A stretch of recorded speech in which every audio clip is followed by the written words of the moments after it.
শনিবার দুপুর 12:30টার দিকে আজিজ সুপারমার্কেটের সামনে থেকে মিছিল করে শাহবাগ মোড়ে পুনরায় অবস্থান নেন ইনকিলাব মঞ্চের নেতাকর্মীরা।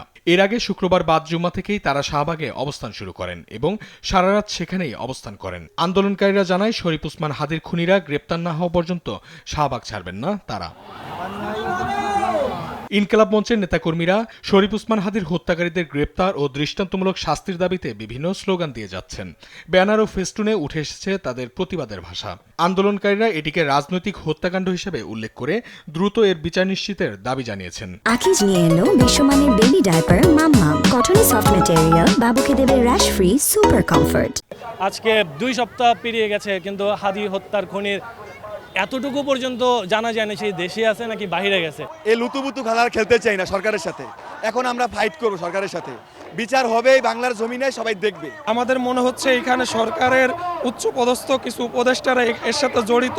প্রয়োজনে যদি এই সরকারেরও পতন ডাকতে হয় তার জন্য আমরা প্রস্তুত আছি। 2 সপ্তাহ বেশি হয়ে গেছে, 15-16 দিন হয়ে গেছে, এখনো কিন্তু আমরা আমাদের ভাইয়ের বিচার পাই নাই। দোষীদের চিহ্নিত করে দৃষ্টান্তমূলক শাস্তি নিশ্চিত না হলে এই আন্দোলন আরো কঠোর হবে বলে জানিয়েছেন ইনকিলাব মঞ্চের নেতারা। তো যতক্ষণ পর্যন্ত আমাদের খুনিদেরকে ধরার বিষয়ে কিংবা বিচারের সুনিশ্চিত না হওয়া পর্যন্ত আমরা কোনো আশ্বাস না পাবো, শুধু আশ্বাস দিলে হবে না, সেটা সুনিশ্চিত করতে হবে।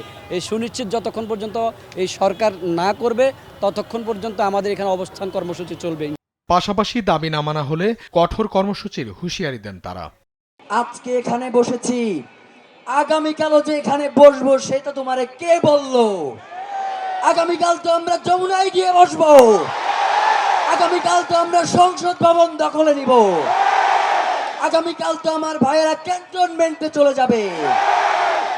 আন্দোলনকারীরা বলছে ন্যায় বিচার প্রতিষ্ঠা না হওয়া পর্যন্ত রাজপথে সংগ্রাম চালিয়ে যাবেন। অঙ্কন চৌধুরী, দেশ টিভি, ঢাকা।